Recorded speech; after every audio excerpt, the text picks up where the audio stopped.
The future is shaped by technology, by the advances we make here and in space. What new technologies are being developed at NASA? How will demonstrating these technologies help us learn more about our universe? And is the co-host a technological liability? Find out on NASA Edge.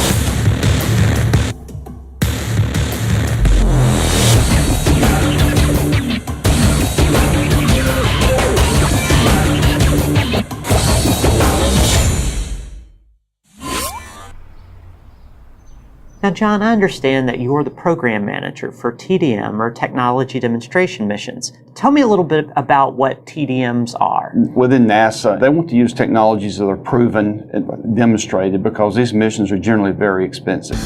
So within the Technology Demonstration Mission, what we would like to do is to demonstrate new and revolutionary technologies in a lower cost, simpler mission where we could accept more risk to enable these technologies to be infused in these more expensive missions. So we look at other spacecraft and we see if there are environments where we could put our demonstrations on those other missions. One approach that we can have is called ride sharing, where we would launch on somebody else's rocket with other spacecraft. So there may be multiple spacecraft on the same rocket. We look at particular commercial space communication satellites is a good example where they're already going to a particular point in space. We put the payload on their satellite and we ride along with them. And then another approach would be, such as in the case of Medley, where we put experimental sensors on the heat shield of Mars Science Lab and fly into the planet with that and take the data as we're entering the atmosphere. There are how many TDMs? Like 9? There are 9 technology demonstration missions in our portfolio right now. Thinking of your broad TDM schedule, what would be the best 3 missions for us to cover in our first episode? Well, the ones to talk about now would probably, I think, would be the LCRD, the Laser Communication Relay Demonstration, the Human Exploration Telerobotics, and Medley. Medley is the heat shield technology deal, kind of like Captain America's shield. Well, it's actually some thermal and pressure sensors that flew in on the Mars Science Lab aeroshell. It's currently in the investigation and analysis phase. Well, if you want to get technical, but yes, yeah. It's technology, so we do get technical. I've always wanted to be a part of an investigation. Do you think I could maybe be the lead investigator for Medley as a new technology? So you think you can lead an investigation? Yeah, seriously, I'm on it. John, are you sure this is a good idea? If he can handle the pressure. Oh, he'll bring his A game. Well, at least his B game. Well, we got to cover the first 3 TDMs, so we better go.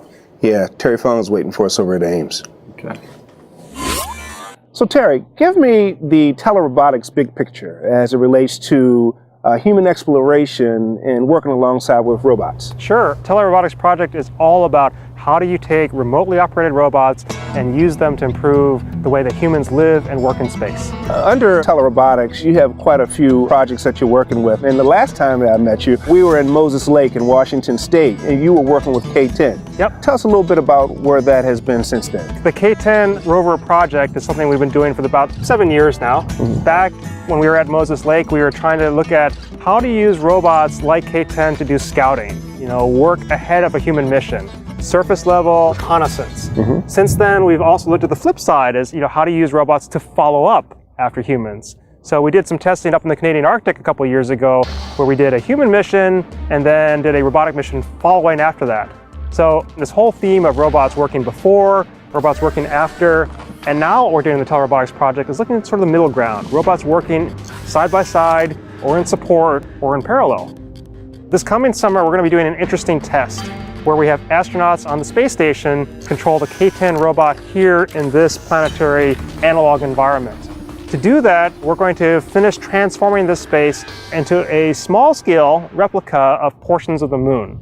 Because the mission we're trying to simulate in our testing is a possible future mission to the far side of the moon, where we use a robot like K-10, or a future version of K-10, to deploy a lunar telescope.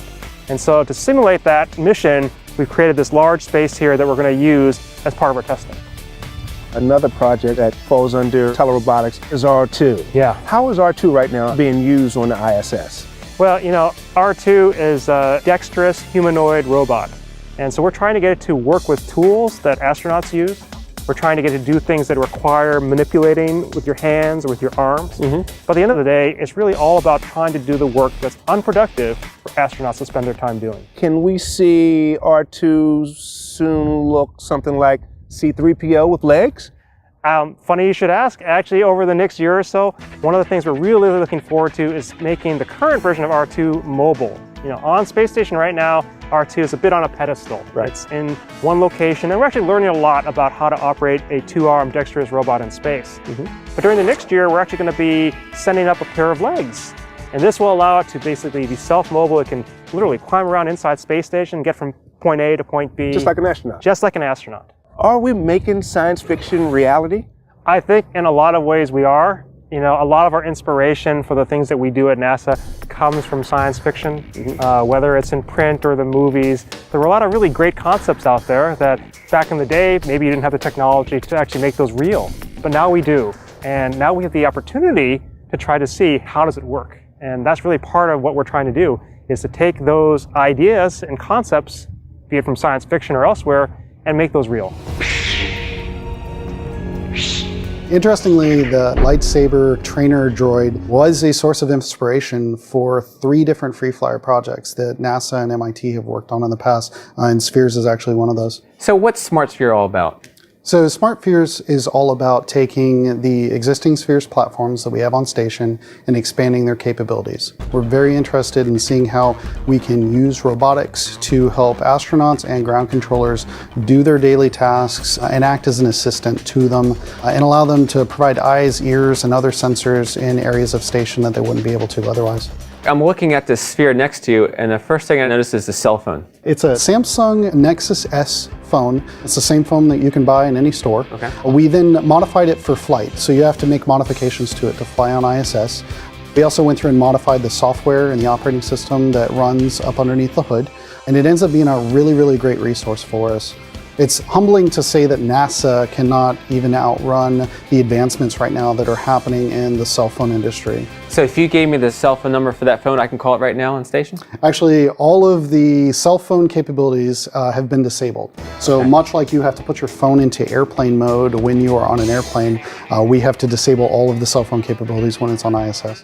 Give us kind of a breakdown of what's inside that sphere. Sure. So the sphere internally has liquid CO2 tanks. It's the same kind of tanks that you would use like on a paintball gun. That liquid CO2 then comes up through this regulator that's on the top of it that takes it from high pressure to low pressure. Okay. The low pressure gas then gets passed through tubes that are on the inside, and they come out to these little thrusters. So there's 2 of these little silver thrusters on each of the faces, and each of those thrusters has a solenoid in it. So it's like an electromagnet that the computer can tell it whether it needs to have gas coming out of it or not. Okay. And so it uses liquid CO2 to move itself through station.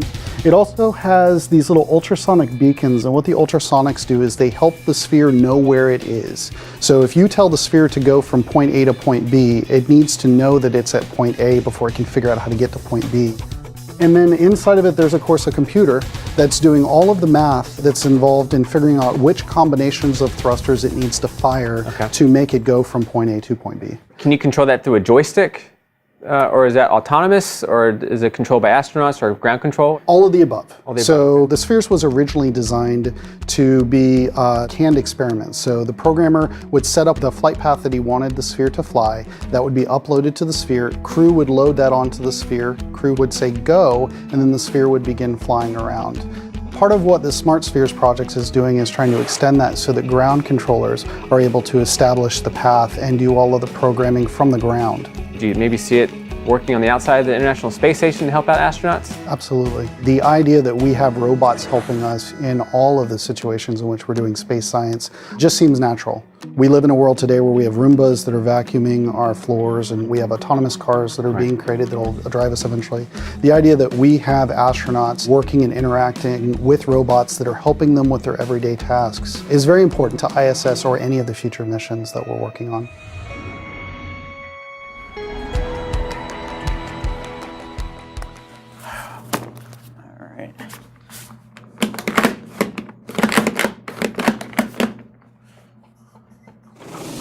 Blair, you do realize that you've been given the responsibility of being the lead investigator on this mission. Absolutely. I've got all kinds of data here, some information documents, so I should be good to go. You have 24 hours. Okay, all right, let's get busy here.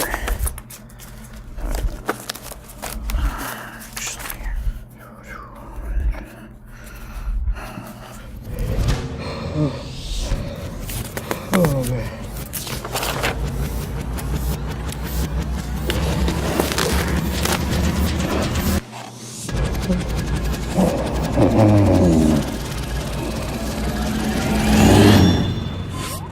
So Mike, tell us, what is LCRD all about?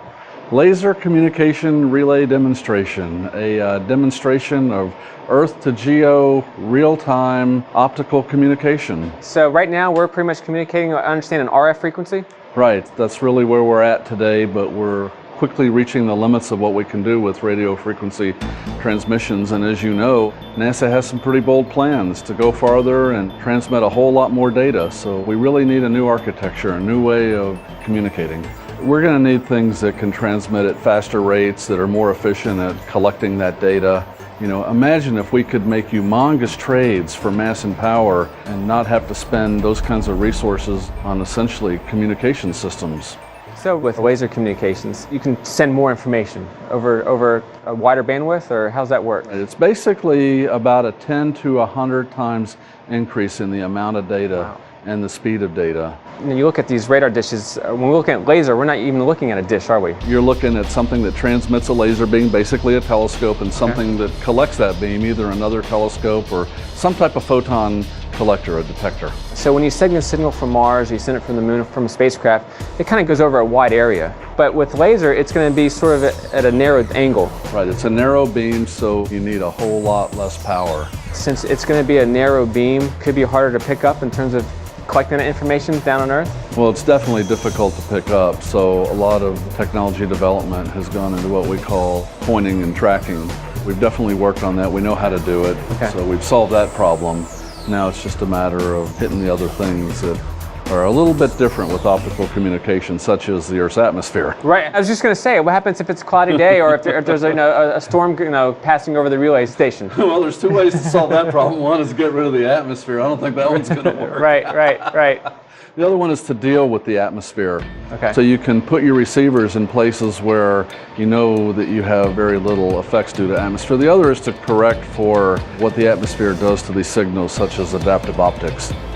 You know, we have that technology now, and we're just going to go apply it to these laser transmissions. Now, in looking at LCRD, there's another mission coming up shortly that's LLCD, or Lunar Laser Communication Demonstration. Is that a precursor to LCRD? It is. Lunar Laser Com is going to be a demo of a laser transmission from the moon. Give you an example, LRO, huge amount of data, digital map of the moon, highly successful mission. That was transmitted at 150 megabits a second. Okay. The Lunar Laser Com is going to transmit at 622 megabits a second. Oh, wow. 4 to 5 times increase in speed. From that, we're going to go demonstrate on LCRD a full network. So we're going to have two types of modulations. One's going to be a little bit faster, slightly faster than what we can do with today's RF. But it's not so much about the speed. It's really demonstrating that relay capability. Nobody has ever done that before. Okay. And that's what LCRD is all about. It's the optical equivalent to what we do with the TDRS system today. In theory, and your hope one day is that TDRS will be replaced with this laser optical system. Yeah, probably not right away. It'll probably be a combination of radio frequency and optical. But eventually, once we prove all these technologies and make some improvements on other things like disruptive tolerant networking and onboard processing, the hope is someday that we will just totally use optical systems. Imagine if we're on the moon and we're sending real-time data back along with high-definition television, along with engineering data, along with spacecraft telemetry. I mean, we are talking huge data volumes. And if we're going to get there, we need different communication systems, because today's are just not going to get us there. It's a new day, better make way for a smile. Wake up, toss the gray shades of the past into a pile.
Thanks, Michelle, for coming this morning to this investigative part of our review.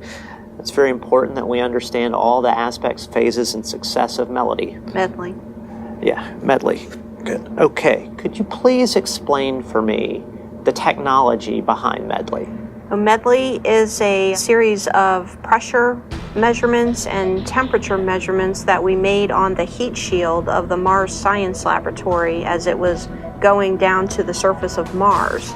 So on August 5th or 6th, depending on what time zone you were in. Excuse me, what time zone were you in? I was actually in the Eastern time zone. Okay, very good. Eastern time zone. Very good. So for us, it landed at 1:31 a.m. We measured the pressure and temperature on the heat shield as the landing was occurring, and that was to give us more information to validate our models so that we can better design the next Mars lander. So you were gathering data during the MSL mission. Yes. Explain a little more clearly what that data was. Well, we had 7 pressure measurements, and so from before we entered the atmosphere up until a few seconds after the parachute deployed, we were reading the pressure on the front of the capsule 8 times a second. This is a section of the aeroshell structure, and it would have the thermal protection system material on the front of it, and we drilled a hole through that material, and the pressure was sensed through that hole, through this tube, and into the transducer, and then the signal came out through an electrical harness and was collected by our electronics box, which was also mounted inside the aeroshell. And these are not the actual hardware units that were used during the mission, correct? No, those are now on the surface of Mars. On Mars, very good. Awesome. Now, in your professional opinion, and let me remind you, you're under oath, was that a success? It was a great success. You want to see the data? Absolutely. So here is our Meads pressure data, and here is a figure of the front of the heat shield, and the coloring denotes the pressure. So we have the highest pressure down here in what we call the stagnation region, and then lower pressures towards the outside of the heat shield. Remember that it's 4.5 meters in diameter, so it's fairly big. Yep. And it's flying a little bit nose up at an angle of attack so it can steer itself down to the landing site, which is why it landed so precisely near Mount Sharp. That's a unique feature of steering itself. It is. This is the first time we've done that at Mars. That's pretty impressive. It was awesome. Awesome. So here the white dots show our 7 locations of our pressure ports. The first thing we notice about this data is that it's incredibly clean. There's no noise on it. There's no dropouts. It's beautiful. We were really happy with it. No failure on any of the instruments during the process? Nope, it was all beautiful. And so from this, our team has been reconstructing the trajectory for the past 3 months, and they show that our predictions of how the vehicle was going to fly were pretty much right on. So it's all really good news. One more question here. Did you or anyone on your team experience all 7 minutes of terror? We definitely did. Any associated health problems as a result, or is everyone okay at this point? Definitely. Very good. We were all elated at the end. Elated. Okay, very good. Well, I believe this concludes the investigative part of our review. I'm sorry, Michelle. We have a few questions. What percentage of the heat shield was degraded during entry into the Martian atmosphere, and how happy are you with the data? That's a really good question. We're still analyzing the extent of the degradation of the heat shield. So our thermal plug right here called MISP is what measured the temperature as it soaked through the material. And we also had a sensor that measured the char depth, or how much it burned. And right now we're showing that it charred about 0.3 inches down into the heat shield. And it actually did not recess or completely burn away at all. We designed margin into the material so that we still had plenty of material left, and we were nowhere near endangering the spacecraft at any time. During descent, you could actually see the heat shield fall away. What was going through your mind at that time? And did you stop the video to analyze the heat shield? Oh yes, we've definitely used the Marty camera images over and over again. It's such a high resolution camera, especially in the first few frames when the heat shield is falling away. You can almost read the serial numbers on the Medley transducers, and you can see all the harnessing as it's laid into the heat shield. But actually, our team members out at JPL are using it to measure how the heat shield flew down to see if there were any wind effects on it and what its aerodynamics were. It was really interesting to us that it just fell straight down and it never flipped or turned on its side or anything, so that camera data is useful in many ways. I'm going to need to see the serial numbers from the... Okay, I'm going to we need have those. those. Thank you. Michelle, are you still in contact with the Medley team? Yes, I am. We're going to need you to reassemble that team. Blair, please hand her file 1138.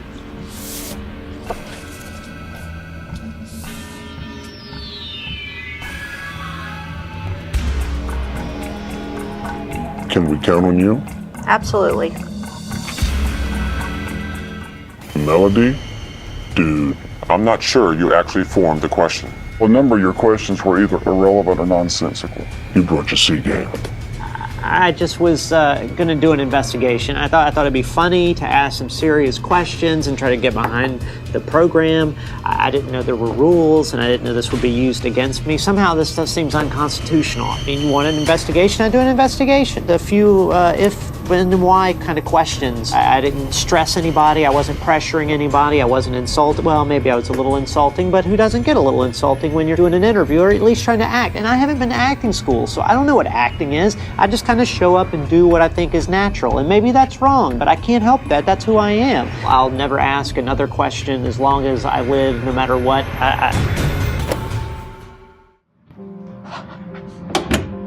Okay, I think I have a better idea now of exactly what they're looking for when they want to conduct an investigation of a TDM. So next time, I think I know better how I can prepare. Should be a much more rigorous investigation.